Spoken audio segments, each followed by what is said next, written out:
Hi friends, ನಮಸ್ತೆ ಎಲ್ರಿಗೂ. ವಿಜಯ್ಸ್ ಕಿಚನ್ಗೆ ಸ್ವಾಗತ. ಹೇಗಿದ್ದೀರ ಎಲ್ಲರೂ ಚೆನ್ನಾಗಿದ್ದೀರಾ ಅನ್ಕೋತೀನಿ.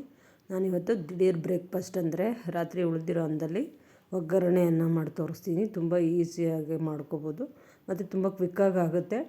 ಬಿಸಿ ಬಿಸಿಯಾಗಿ ತಿನ್ನೋಕ್ಕೂ ಒಂದು ಟೈಮ್ಗೆ ಚೆನ್ನಾಗಿರುತ್ತೆ.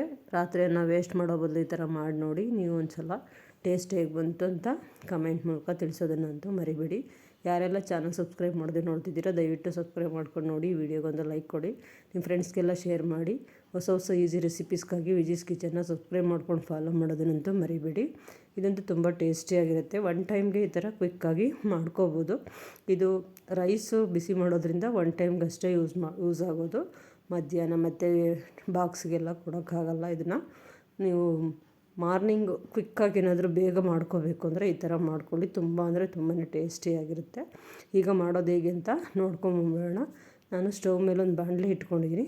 ಬಾಣಲೆಗೆ ಒಂದು 2-3 ಟೇಬಲ್ ಸ್ಪೂನಷ್ಟು ಎಣ್ಣೆ ಹಾಕೋತಿದ್ದೀನಿ. ಅಂದರೆ ನಾವು ರೈಸ್ ಎಷ್ಟಿದೆ ಅದು ನೋಡಿಕೊಂಡು ಅಷ್ಟು ಹಾಕ್ಕೋಬೇಕು.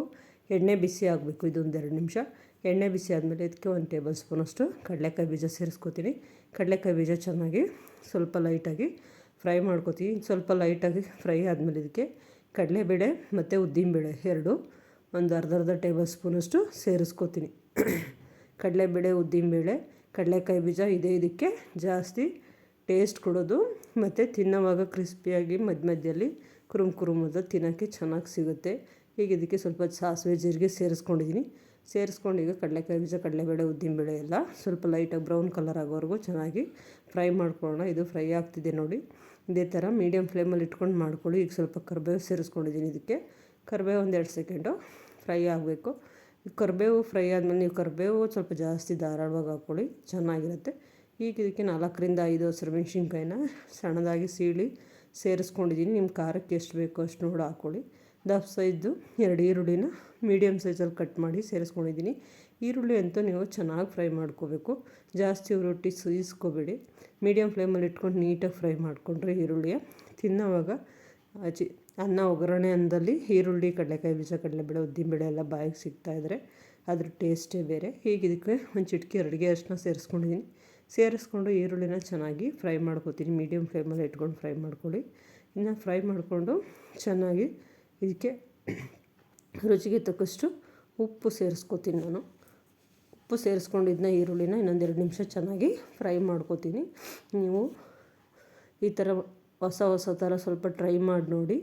ಚಿತ್ರಾನ್ನ ಈಗ ನಿಂಬೆಹಣ್ಣು, ತೆಂಗಿನಕಾಯಿ ಎಲ್ಲ ಜಾಸ್ತಿ ಏನು ಯೂಸ್ ಮಾಡಿಲ್ಲ. ಇದಕ್ಕೆ ಸುಮ್ಮನೆ ಹಂಗೆ ಕ್ವಿಕ್ಕಾಗಿ ಈರುಳ್ಳಿ ಮತ್ತು ಹಸಿರು ಮೆಣಸಿನ್ಕಾಯಿ, ಕರಿಬೇವು, ಕೊತ್ತಂಬರಿ, ಕಡಲೆಕಾಯಿ ಬೀಜ, ಉದ್ದಿನಬೇಳೆ, ಕಡಲೆಬೇಳೆ, ಸಾಸಿವೆ ಜೀರಿಗೆ ಇದಿಷ್ಟು ಉಪಯೋಗಿಸಿ ಮಾಡ್ತಾಯಿದ್ದೀನಿ. ಈಗ ಅನ್ನನ ಪುಡಿ ಮಾಡಿ ಇಟ್ಕೊಂಡಿದ್ದೆ ರಾತ್ರಿ ಅನ್ನನ. ಆ ಅನ್ನನ ಇದಕ್ಕೆ ಸೇರಿಸ್ಕೊಂಡು ಚೆನ್ನಾಗಿ ಮಿಕ್ಸ್ ಮಾಡ್ಕೋಬೇಕು. ಮೀಡಿಯಮ್ ಫ್ಲೇಮಲ್ಲಿ ಗ್ಯಾಸ್ ಇಟ್ಕೊಂಡು ಅನ್ನ ಚೆನ್ನಾಗಿ ಬಿಸಿ ಆಗಬೇಕು. ಈರುಳ್ಳಿ, ಮೆಣಸಿನ್ಕಾಯಿ ಏನು ಫ್ರೈ ಮಾಡಿದ್ದೀವಲ್ಲ ನಾವು, ಅದ್ರ ಜೊತೆಗೆ ಚೆನ್ನಾಗಿ ಬ್ಲೆಂಡಾಗಿ ಅನ್ನ ತುಂಬ ಚೆನ್ನಾಗಿ ಫ್ರೈ ಆಗಬೇಕು, ಚೆನ್ನಾಗಿ ಬಿಸಿ ಆಗಬೇಕು. ಆ ಥರ ಇದನ್ನ ಮೀಡಿಯಮ್ ಫ್ಲೇಮಲ್ಲೇ ಇಟ್ಕೊಂಡು ಒಂದು 5-10 ನಿಮಿಷ ಇದನ್ನ ಚೆನ್ನಾಗಿ ನೀಟಾಗಿ ಫ್ರೈ ಮಾಡ್ಕೊತೀನಿ. ಜಾಸ್ತಿ ಉರಿ ಹಿಡಿಬೇಡಿ, ತಳ ಸಿದ್ಬಿಡುತ್ತೆ. ಹಾಗಾಗಿ ಮೀಡಿಯಮ್ ಫ್ಲೇಮಲ್ಲಿ ಇಟ್ಕೊಂಡು ನೀಟಾಗಿ ಇದನ್ನು ಹುರ್ಕೋತಿದ್ದೀನಿ. ನೋಡಿ, ಆಲ್ಮೋಸ್ಟು ಇದು ರೆಡಿ ಆಯ್ತಾ ಬಂತು ಒಗ್ಗರಣೆಯನ್ನು. ಹೀಗೆ ಮಾಡಿಕೊಂಡ್ರೆ ಸಾಕು. ತುಂಬ ಟೇಸ್ಟಿಯಾಗಂತೂ ಇರುತ್ತೆ. ಮಾಡಿ ಹಾಕ್ಕೊಂಡ್ಮೇಲೆ ಬಿಸಿ ಬಿಸಿಯಾಗಿ ಪ್ಲೇಟ್ಗೆ ಹಾಕ್ಕೊಂಡು ತಿಂದ್ರಂತೂ ಸಖತ್ತಾಗಿರುತ್ತೆ. ಮೇಲೆ ಸ್ವಲ್ಪ ಕೊತ್ತಂಬರಿ ಸೊಪ್ಪು ಉದುರಿಸ್ಕೊತಾ ಇದ್ದೀನಿ. ನೀವೊಂದು ಸಲ ಮನೇಲಿ ಮಾಡಿ ಹೇಗೆ ಬಂತು ಅಂತ ಕಮೆಂಟ್ ಮೂಲಕ ತಿಳಿಸಿ. ನಿಮ್ಮ ಸಲಹೆ, ಸೂಚನೆಗಳು, ಅನಿಸಿಕೆ, ಅಭಿಪ್ರಾಯಗಳು ಏನೇ ಇದ್ದರೂ ಕಮೆಂಟ್ ಬಾಕ್ಸಲ್ಲಾಗಿ. ಸಬ್ಸ್ಕ್ರೈಬ್ ಮಾಡೋದನ್ನಂತೂ ಮರಿಬೇಡಿ. ದಯವಿಟ್ಟು ಸಬ್ಸ್ಕ್ರೈಬ್ ಮಾಡ್ಕೊಂಡು ನೋಡಿ ಒಗ್ಗರಣೆ ಅನ್ನ ರೆಡಿಯಾಗಿದೆ. ನೀವೊಂದು ಸಲ ಮಾಡಿ ಕಮೆಂಟ್ ಮೂಲಕ ಹೇಗಿತ್ತು ಟೇಸ್ಟು ಅಂತ ಹೇಳೋದನ್ನು ಮರಿಬೇಡಿ. ವಿಡಿಯೋ ನೋಡಿದ್ದಕ್ಕಾಗಿ ನಿಮ್ಮೆಲ್ಲರಿಗೂ ಧನ್ಯವಾದಗಳು ಫ್ರೆಂಡ್ಸ್.